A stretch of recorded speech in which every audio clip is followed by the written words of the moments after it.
আগের ভিডিওতেই বলেছি জামশেদপুরে বেশ কয়েকটা রথযাত্রা হয়, তবে এখন আমরা যে রথযাত্রাটায় এসেছি সেটা জামশেদপুরের সবচেয়ে বড় রথযাত্রা। জগন্নাথ দেব, বলরাম আর সুভদ্রা আলাদা আলাদা তিনটে রথে আছে। বিষ্ণুপুর রাম মন্দির থেকে এই রথযাত্রার আয়োজন করা হয়। এটা বলা হয় জামশেদপুরের সবচেয়ে বড় রথ।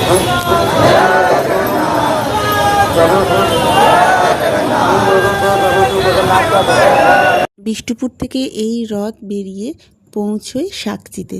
আমরা এখন সাকচিতেই চলে এসেছি, আর এই যে সামনে মাঠটা রয়েছে এই মাঠেই রথযাত্রাটা শেষ হবে। এই বিষ্ণুপুর থেকে সাকচি পর্যন্ত এই তিনটে রথের আসতে কিন্তু 6 ঘন্টারও বেশি সময় লাগে।